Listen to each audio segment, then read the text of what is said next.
Shalom sahabat-sahabatku. Ini ada pertanyaan. Begini pertanyaannya. Siapakah orang-orang kudus di dalam kitab Wahyu 5 ayat 8 dan Wahyu 8 ayat 3 sampai dengan 4? Oke, baik. Jika itu pertanyaannya, maka begini jawabannya. Yang pertama, kita berbicara tentang identitas. Orang-orang kudus yang disebutkan dalam Wahyu 5 ayat 8 dan Wahyu 8 ayat 3 sampai 4 itu merujuk kepada para pengikut Yesus Kristus yang setia dan benar. Mereka digambarkan sebagai yang pertama, berada di hadapan anak domba, maksudnya Yesus. Nah, ini menunjukkan hubungan mereka yang erat dengan Yesus dan penyerahan diri mereka kepadanya. Wahyu 5 ayat 8. Kemudian berikutnya dikatakan memiliki cawan emas berisi kemenyan. Ini melambangkan doa-doa mereka yang naik kepada Allah sebagai persembahan yang harum.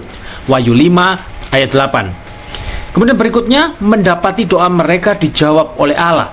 Doa mereka didengar dan direspon oleh Allah. Ini menunjukkan peranan penting doa dalam kehidupan orang-orang kudus.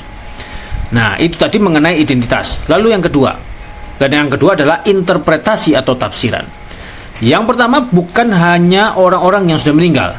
Orang-orang kudus di sini bukan hanya merujuk pada orang-orang yang sudah meninggal dan berada di surga, tetapi juga orang-orang yang percaya masih hidup di bumi. Yang kedua, mewakili seluruh umat percaya.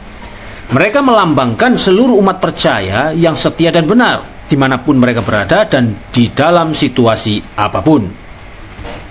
Tafsiran yang ketiga adalah kesetiaan dan doa. Penekanannya terletak pada kesetiaan dan kehidupan doa mereka, bukan pada kesempurnaan atau status mereka. Itu tadi jika berbicara tentang tafsiran. Nah, sekarang kita akan melihat apa pesannya. Yang ketiga, pesan utama. Nah, pesan utama yang pertama adalah pentingnya doa. Doa adalah sarana penting bagi orang-orang kudus untuk berkomunikasi dengan Allah, mengungkapkan kebutuhan mereka, dan menerima kekuatan dan bimbingan darinya. Kemudian yang kedua adalah kesetiaan di tengah pencobaan. Orang-orang kudus ini digambarkan tetap setia dan berdoa bahkan di tengah masa-masa sulit dan penganiayaan. Kemudian pesan yang ketiga adalah jaminan Allah. Doa orang-orang kudus didengar dan dijawab oleh Allah, memberikan pengharapan dan kekuatan bagi mereka dalam menghadapi berbagai tantangan.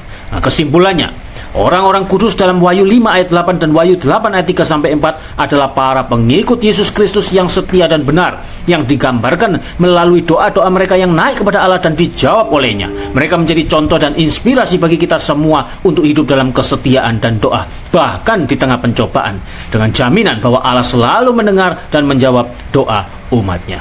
Oke, baik, itu tadi adalah penjelasan singkat dari saya. Kiranya dapat dipahami, memberi pencerahan, menambah pengetahuan, dan memberkati kita semua. Amin. Tuhan